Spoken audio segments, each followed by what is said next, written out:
صل وسلم دائما أبدا على حبيبك خير الخلق كلهم. هو الحبيب الذي ترجى شفاعته لكل هول من الأحوال مقتحم.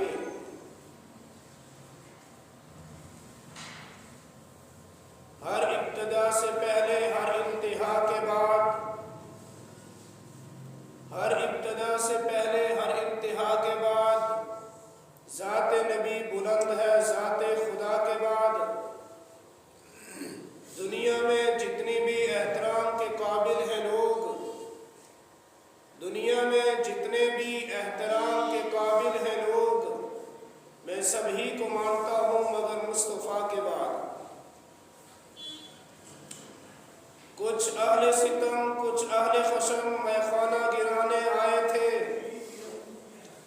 کچھ اہل ستم، کچھ اہل خشم میں خانہ گرانے آئے تھے.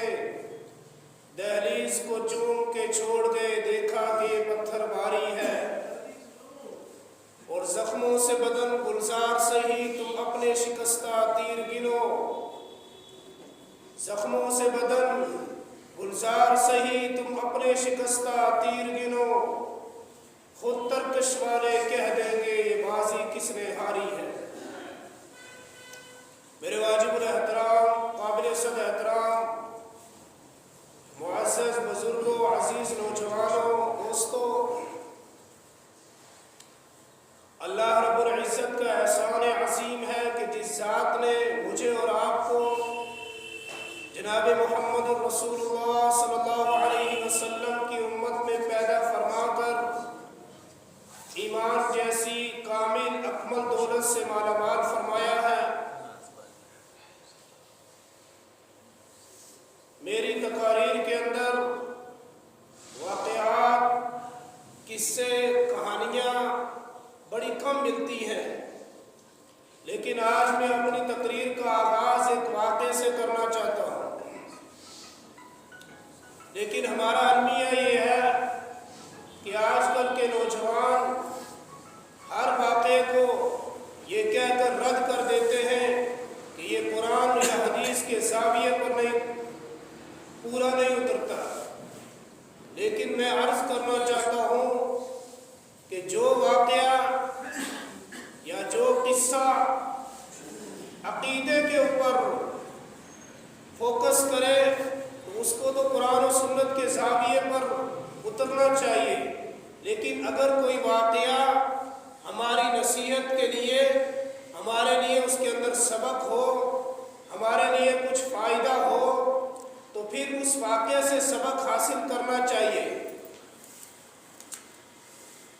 سقراط سے ایک مرتبہ اس کے شاگرد نے کہا کہ ہمیں یہ بتائیں کہ کامیابی کا راز کیا ہے. تو سقراط نے کہا کہ اگر آپ کامیابی کا راز سننا چاہتے ہو، تو نوجوان نے کہا جی میں تو کامیابی کا راز سننا اور دیکھنا چاہتا ہوں. سقراط نے کہا کہ کل فرات دریا کے کنارے پر آ جانا، میں تجھے کامیابی کا راز بتاؤں گا. چنانچہ اسی ٹائم پر وہ نوجوان اس ندی کے کنارے پہنچ گیا اور نوجوان سے پوچھا کیا کامیابی کا راز جاننا چاہتے ہو؟ تو اس نے کہا جی بالکل جاننا چاہتا ہوں. تو سقراط نے نوجوان کا بازو پکڑا اور ندی میں اتر گیا. اترتا چلا گیا. جب پانی کی گہرائی کے اندر پہنچا تو نوجوان کو گھبراہٹ محسوس ہوئی. تو سقراط نے اس کو پکڑ کر کے پانی کے اندر غوطہ لگا دیا. اور جب غوطہ لگایا تو نوجوان نے پوری کوشش اور پوری محنت کی کہ میں اس سے کسی طریقے سے باہر نکل جاؤں. ہاتھ پاؤں ہلائے، سانس کو روکا، تکلیفیں برداشت کی اور کہا اپنی پوری جتنی صلاحیتی تھی سب بروئے کار لائی، لیکن نکل نہیں پایا. جب کچھ دیر کے بعد اس کو چھوڑ دیا تو نوجوان نے پانی سے سر نکالا اور جو ہے بڑی اور لمبی لمبی سانسیں لیتے ہوئے کنارے کی طرف لپکا. اور کنارے پر پہنچ کر کے جب سقراط نے کہا کہ کامیابی کا راز جاننا چاہتے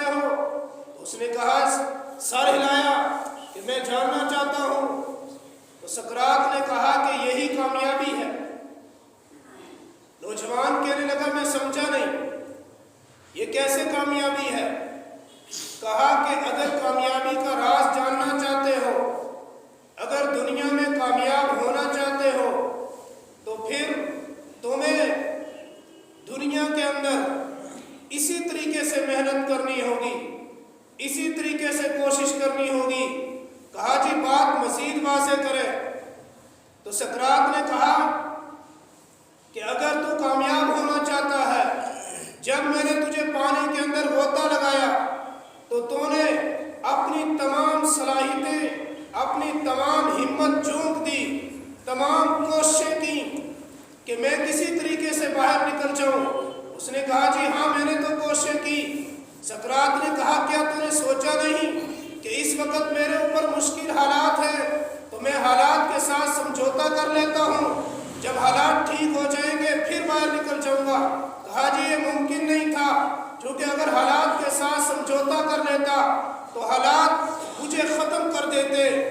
تو سقراط نے کہا کہ کامیابی یہی ہے کہ دنیا کے اندر اگر تو کامیاب ہونا چاہتا ہے، اپنی پوری صلاحیتوں کے ساتھ، پوری جد و جہد کے ساتھ، پوری طاقت کے ساتھ کوشش کرو اور اپنے اندر ایک ایسا مادہ پیدا کرو کامیابی کا کہ مجھے کامیاب ہونا ہے، باقی جو بھی ہو مجھے کامیاب ہونا ہے۔ اور اپنے کام کے ساتھ اتنی وابستگی رکھو، اتنی پختگی رکھو کہ تمہیں ذرہ بھی اس کام سے فرصت نہ ملے، اور پوری کوشش اور محنت کے ساتھ جب تم کام کرو گے تو تم کامیاب ہو جاؤ۔ یہ تو ایک چھوٹا سا واقعہ، اس سے ہمیں سبق ملتا ہے کہ ہم نے اپنی زندگی کے اندر جد و جہد کرنی چاہیے، کوشش کرنی چاہیے، لیکن وہ کوشش کیسی ہو کہ جس کوشش کے ذریعے ہم کامیاب ہو جائیں۔ آج ہم کوشش تو کرتے ہیں لیکن وہ حقیقت کی کوششیں نہیں ہیں۔ ایک تھوڑی دیر ہم کوئی کام کرتے ہیں اور پھر آرام سے بیٹھ جاتے ہیں۔ ان تمام کوششوں کے باوجود اس کے اگرچہ کوئی تھوڑے بہت اثرات نظر آ جائیں، لیکن حقیقی کامیابی اس کے ذریعے سے نہیں مل سکتی۔ میرے بھائیوں، امت اسلامیہ، امت مسلمہ اس وقت کے سقراطوں، وقت کے فرعونوں اور وقت کے طاغوتوں کے ساتھ میں جکڑی ہوئی ہے۔ اس امت کو چھڑانے کے لیے ہم نے کوششیں کرنی ہیں، ہم نے محنت کرنی ہے۔ اور کس طریقے سے محنت کرنی ہے کہ اپنی تمام صلاحیتیں، تمام ہمت، تمام دل و دماغ کو بروئے کار لا کر کے امت کے اس بکھرے ہوئے شرازے کو جوڑنے کے لیے ہم نے ہر ممکن کوشش کرنی ہے اور کرنی چاہیے۔ میرے بھائیوں، یہ کوئی نئی بات نہیں ہے۔